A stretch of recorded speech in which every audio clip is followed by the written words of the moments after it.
Let us have a feel of what is happening in the energy industry in South Africa. They're saying Eskom is falling short. We need to understand why Eskom is falling short. What is it that they are doing in later years that in the past was not done? And then we need to also understand when the issues of Eskom started and what could be the reason that we believe that these issues of utility supply in South Africa is a challenge and continuously is a challenge which is affecting the South Africa, more especially the industry as a whole, the market as a whole, especially the companies that are in manufacturing, are heavily affected by the shortage of electricity.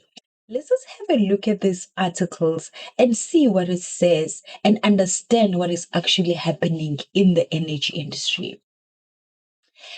Eskom has consistently failed to meet performance targets set by government in 2002, as the utility has not managed to achieve its key objective of retaining its energy availability factor EAF to above 70%.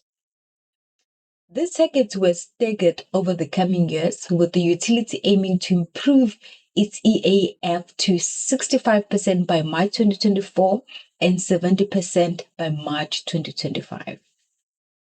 Eskom has failed to meet any of those targets, with the EAF for the year from 1 April to 31 March 2025 being 60.6%. If Eskom's EAFs can be improved to around 70%, load shedding will be a thing of the past and South Africa will have electricity security. In the late 90s, government implemented a policy to increase electricity access in rural areas and previously underserved urban townships. So we see this decline in performance can be seen in the graph below. Let's look at what is happening and when this issue started, right?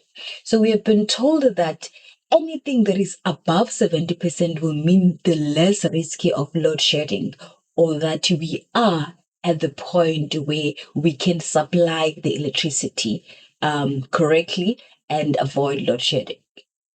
So which years that were above 70%, and also let's look at which years that were below 70%.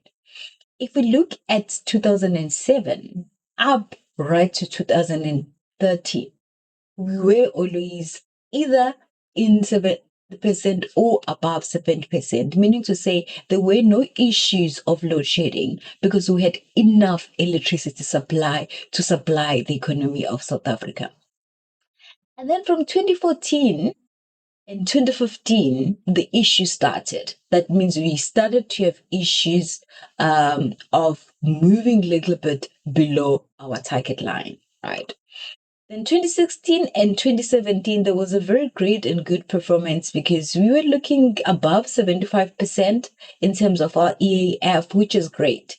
From 2018 up until right today in 2024, we are failing dismally to reach the 70% target, meaning to say our electricity supply is not sufficient enough to cover us in terms of avoiding completely the load shedding.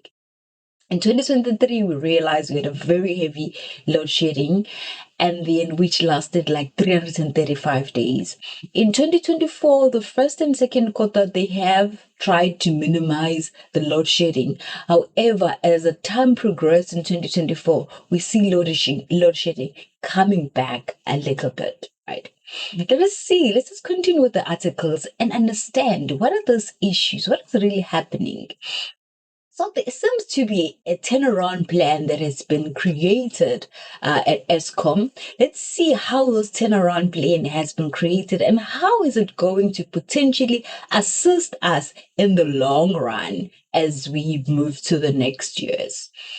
In 2024, Eskom performance significantly improved to halt the decline in EAF of its fleet as its investment in the maintaining its coal-fired power plant bore fruit.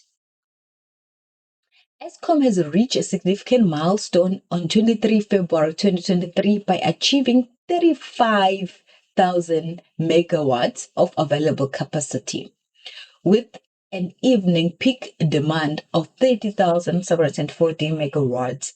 The level of available capacity has not been seen for 6 years, last achieved on 16 July 2018, before the utility had to implement elevated levels of load shedding regularly.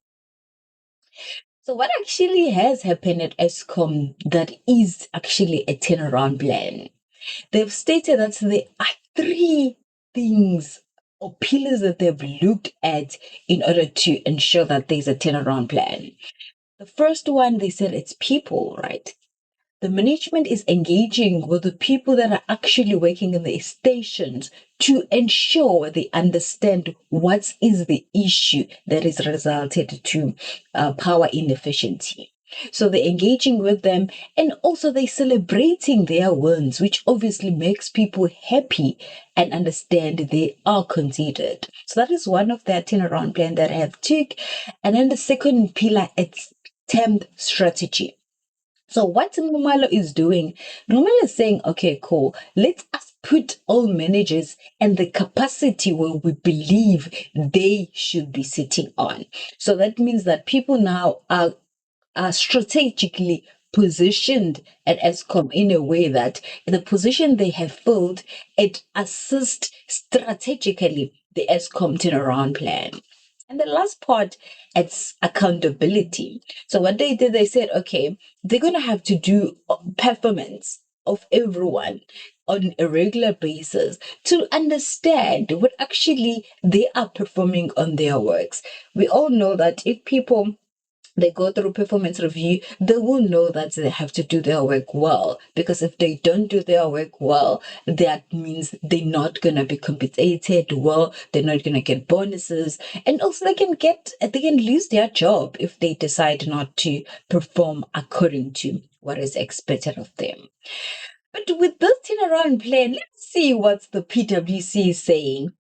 He is saying even though that there is this turnaround plan, the companies do not believe this shortage of electricity will go away in the near future. What do you think? Do you think that PwC as is saying to us in the future there's a potential load shedding, or there wouldn't be potential shedding coming to South Africa? I'm going to give my own conclusion and my view. That is obviously based on my opinion in terms of what I feel, right? So I'm sitting on a 50%, 50%. 50% part is saying, yes, I believe those three pillars might work effectively in the future to reduce the electricity inefficiency in South Africa. However, with that being said, I'm still concerned with what has been happening from 2018 to 2014. We are not reaching 70% level that we're supposed to be sitting at, which raises a concern of potential load sheddings. On my side, I'm saying, yes, the turnaround plans are perfect and looking to look like they worked well in 2024. However, I'm giving it 50% potentially of reducing the issue of load shedding, and 50% is saying there will be load shedding in future, mainly because if the past years from 2018 to 2024 we can't reach 2027, I cannot predict that 25 going on we're not going to have load shedding. So that is my view currently. I'll come back later, maybe in the year, and see what is then my revised view in terms of the load shedding in South Africa, as well as what is happening in the energy industry as a whole. Thank you so much for listening to my video. Please follow, subscribe, and share my YouTube channel to any person that you believe might be interested to know what is happening in the energy industry in South Africa, as well as any other industry that I cover in this channel, which could be your banking industry and business as a whole. Thank you so much. Enjoy. Bye.